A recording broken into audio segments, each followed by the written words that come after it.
and welcome to the ninth video of the Intel Best Practices at JRTC. I'm Colonel John Ives, your friendly neighborhood India 6, the Senior Intel Observer, Coach, and Trainer at JRTC. This is almost our last video, I believe. We'll have to stop at 10 because I run out of fingers to count on at that point. So we'll have to probably come up with something else after that. But today's topic is going to be collection management. So if you look at the two bullets we have on collection management, one is talking about being able to resource and train your collection manager on the different skills.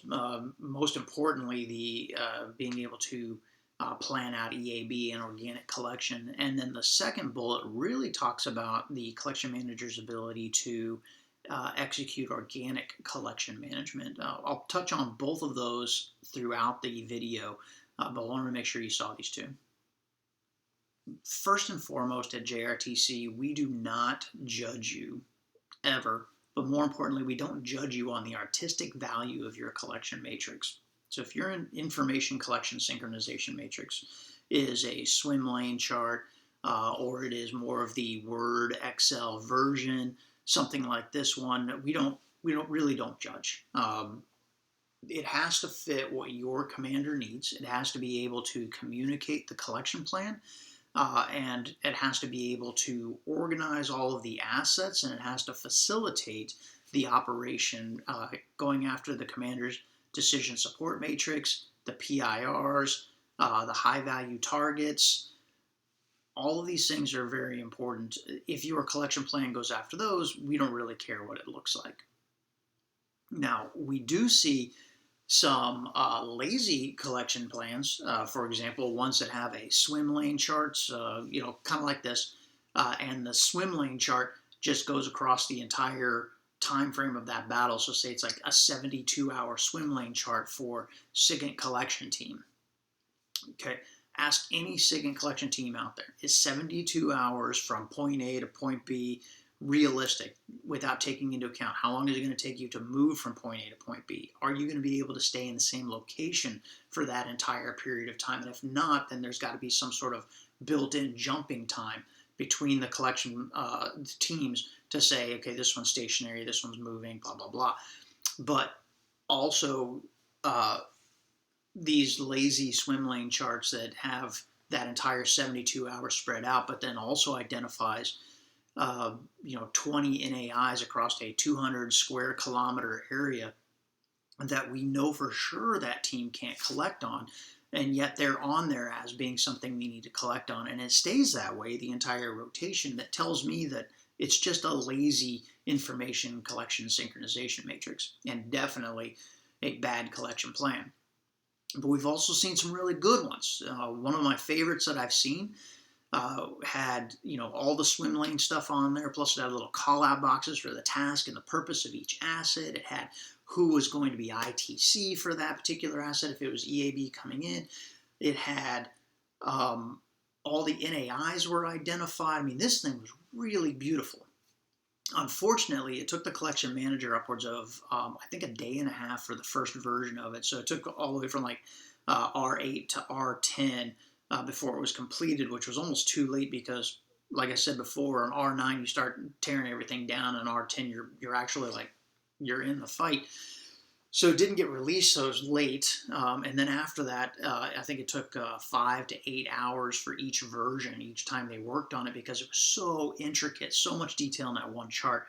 And then it was large because it had so much information in it that it was difficult to send out to the battalions and the different assets to be able to do their collection. So then they had to print it out, and when they printed it out on regular sized paper, it was so scrunched up you couldn't actually read it. So what they ended up doing was highlighting pieces of it and handing those to the people who needed it, which means they weren't really seeing the entire collection plan. They were just seeing their one little piece. So all of that, you run into the problem of, do I do a lazy one, or do I get really overboard with the information, which, like I said, was beautiful in a perfect world. But when you're talking about jump and talk and moving the bice and people being separated and having low bandwidth, then it becomes a difficult issue. when we talk about resourcing and training your collection manager, obviously the first resourcing piece is, what do you want your collection management element to look like? What type of personalities do you need in there? What capabilities do you need? A lot of organizations tout the importance of their collection management position, and then when we meet the collection manager, they almost immediately tell us, I just got thrown into this job. Because they're the new captain that showed up, or they're just came out of a battalion S2 position and they're waiting for the MICO to open up, or something like that. And so this becomes like a filler job for people. Well, when you think about who you want to be doing this job, where you want them coming from, like what capabilities you want them bringing with you, consider the mental model that it requires to do this. The collection management position is a tough job to have. Whether you're one of the NCOs on the team, one of the warrant officers on the team, or the officer who's leading it, or just a member of the team, this is a tough thing. First off, they have to know the intelligence cycle. So go all the way back to the beginning of this video series where I talked about understanding the core principles. But now you also have to know the intel cycle. Well, know the intel cycle for each of the EAB assets, so the echelons above brigade, not just in general. EAB, they're flying higher than the shadow. It's not that.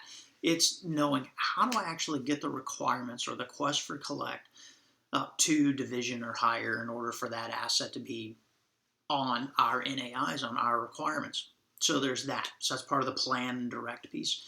You have to know how they're going to actually collect. So understanding when they're coming in, how they're going to be doing it. Part of that means understanding who's going to have that ISR tactical control of that asset. Is it maintained at division or higher? Is the asset just on its own? Does somebody inside the BCT actually have to control it and bring it in? All of that stuff has to be understood. And then, of course, there's the PED piece of it.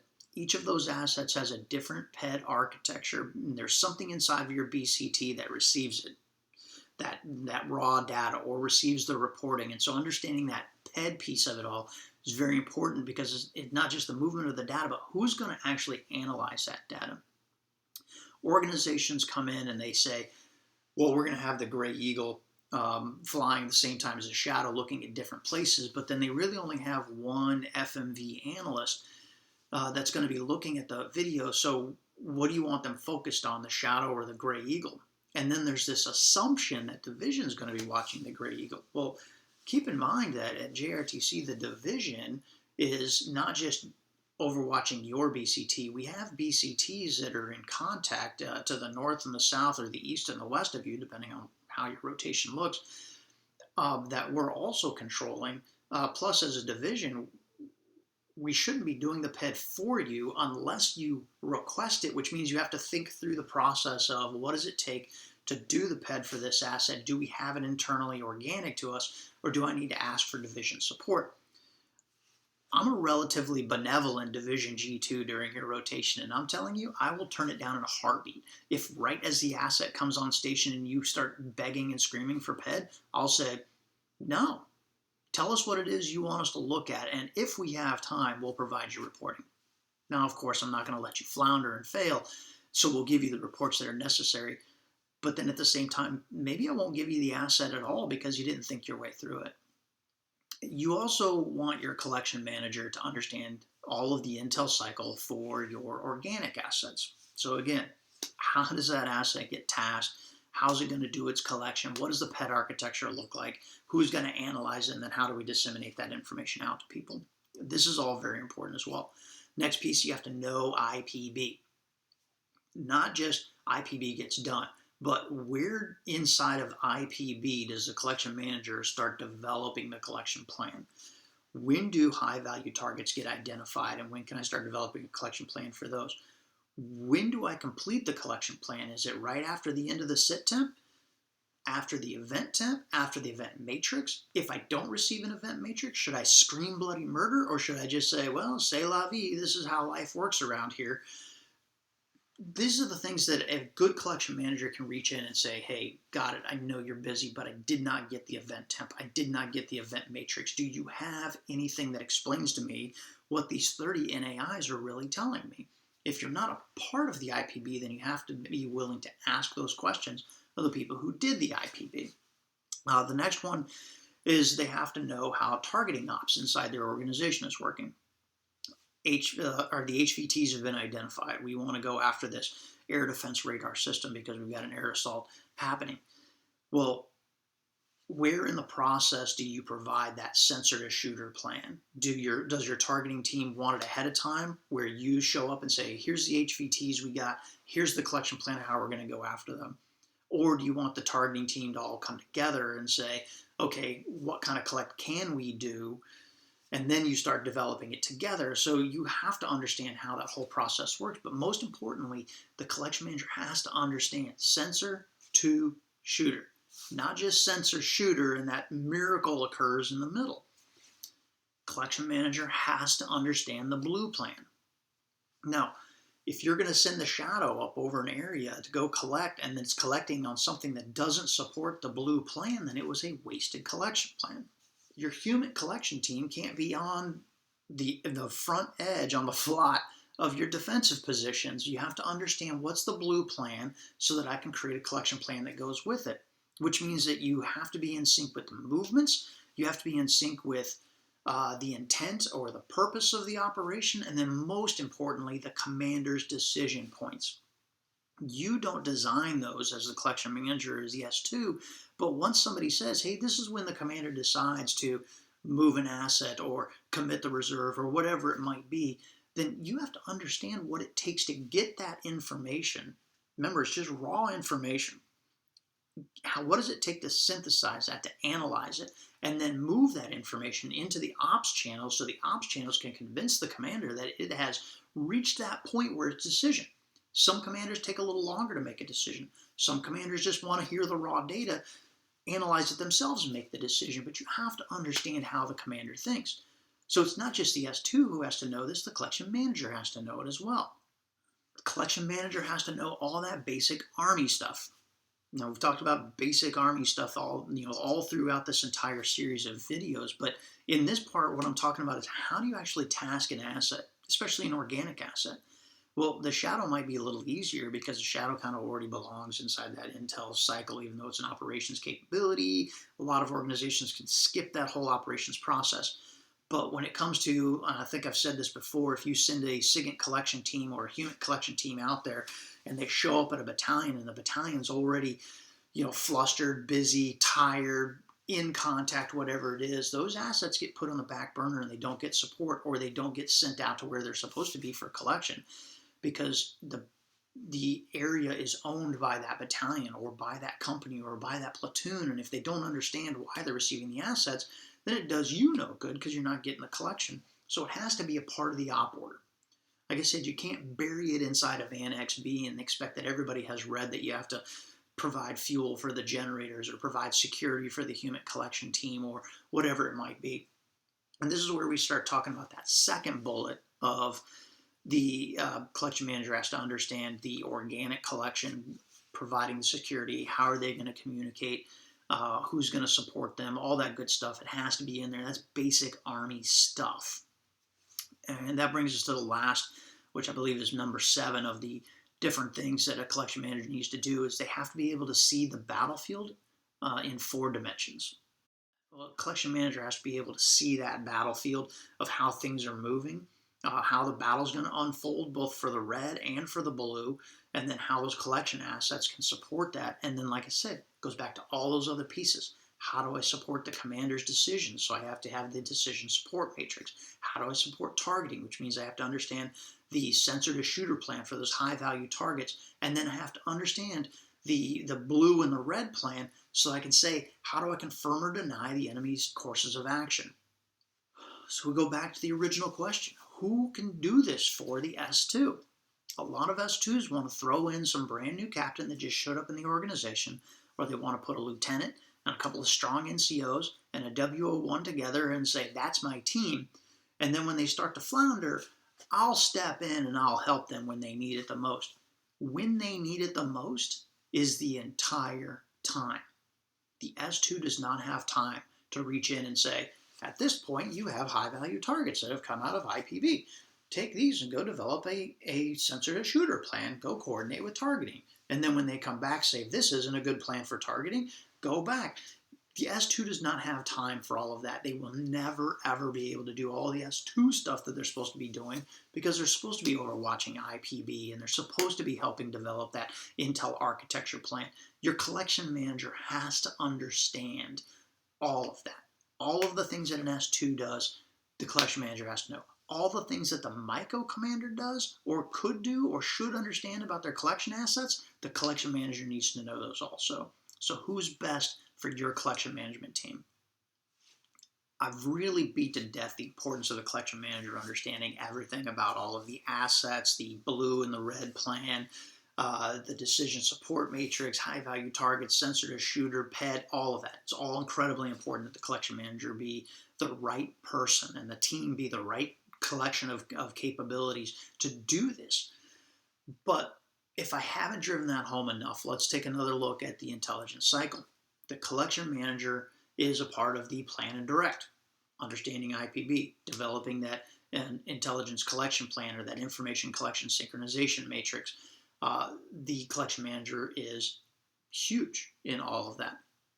And then, of course, you get into the collective process piece. Of course, they're a part of collect because they have to understand how the assets are actually collecting.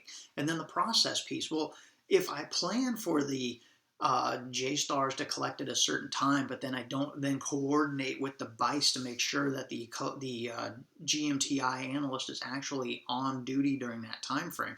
Remember, I've told you that's a problem in the past that we've seen a lot. If they don't look at that piece, then they're not really helping out the team. And then, of course, they're part of dissemination. How is that data, that information getting from the asset to the analyst? Well, that's part of the dissemination piece. Of course, the collection manager is a part of the assessment phase. How do I move the shadow over to tip and Q with the JSTARS right now, because all of a sudden we've got moving target indicators and you need a shadow over there to confirm or deny this course of action in that NAI. That requires a constant assessment of how's the collection going. Hey, that SIGINT collection team hasn't provided anything, to the CST. Is the CST telling me that?